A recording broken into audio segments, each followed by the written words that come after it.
President Donald Trump broke his silence following his high-stakes, closed-door meeting with Russian President Vladimir Putin in Anchorage, Alaska, on August 15. In an exclusive interview with Fox News' Sean Hannity, Trump offered new insights into what he described as a productive summit, even as the two sides left without a formal ceasefire in Ukraine. Let's look at the 10 most revealing takeaways from Trump's recap of the summit. No deal until there's a deal. Despite positive signs, Trump made it clear no agreement has been finalized. As far as I'm concerned, there is no deal until there's a deal. We did make a lot of progress. Putin wants to see it done. Trump said he believes Putin is motivated to end the war in Ukraine. He wants to see it done. Trump refuses to reveal the one big sticking point. Hannity pressed Trump to disclose the core issue that kept the summit from producing a ceasefire. But Trump declined. Yeah. In your press conference, you talked about a lot of things that you agreed on, and maybe one big issue you don't agree on. Are you prepared to go public with that? No, I'd rather not. I guess somebody's going to go public with it. They'll figure it out. But no, I don't want to do that. I want to see if we can get it done. You know, it's not a done deal at all. The ball is now in Zelensky's court. Trump shifted some responsibility to Ukrainian President Volodymyr Zelensky and European allies. We were together almost 3 hours, and it was very extensive, and we agreed on a lot of points. I mean, a lot of points were agreed on, but there's not that much. There's, one or two pretty significant items, but I think they can be reached. Now it's really up to President Zelensky to get it done.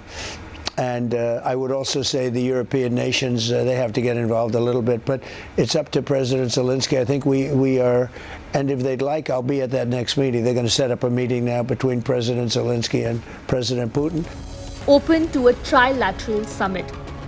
Trump said he is willing to sit down again, this time with both Putin and Zelensky. The next step, you had said that you wanted a meeting as quickly as possible, maybe with you, President Zelensky, and President Putin. Yeah. I don't know if I trust the two of them in a room alone together. I think it would be better if you are there. Well, they both want me there. Did that come up? Yeah, it did. I mean, they both want me there, and I'll be there. You got to see it out. And it is a big day. I think either way it's a big day, but if we get this solved, it's a really big day because we're going to save a lot of lives. Are you confident it can happen in a shorter time period? Fairly short, yeah. Fairly short. Yeah. So maybe in the next month? I thought this would be the easiest of them all, and it was the most difficult. Again, you say 6 or 7, it's a lot. Yeah, time frames are hard. I've done it. I've saved a lot of lives. Trump rates the meeting a 10. Despite the lack of a concrete deal, Trump gave the summit high marks.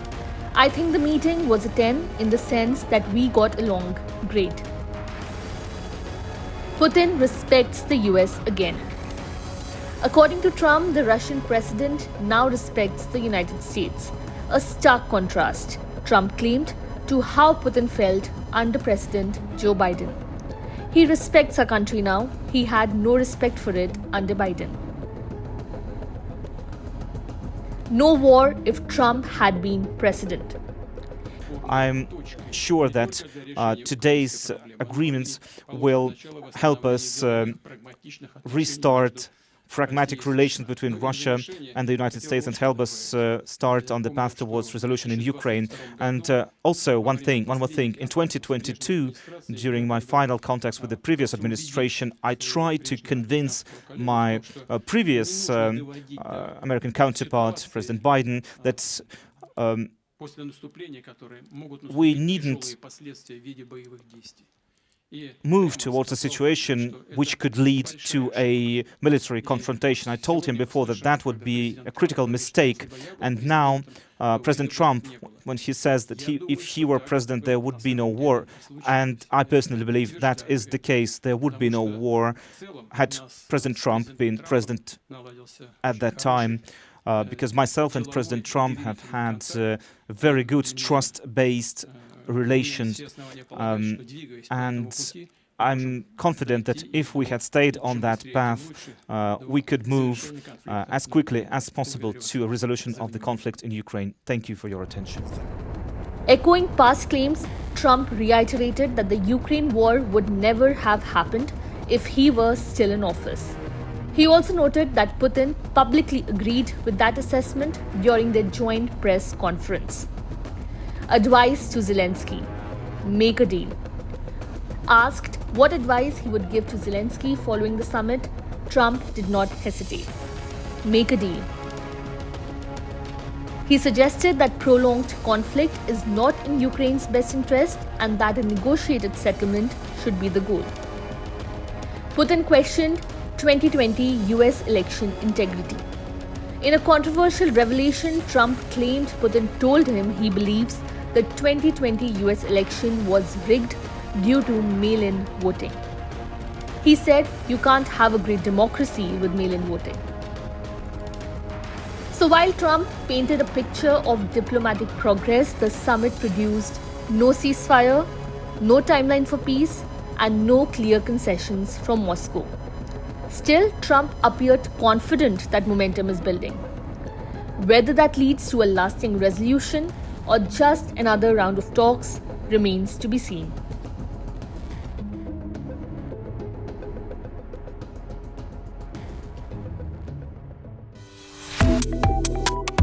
Subscribe to One India and never miss an update. Download the One India app now.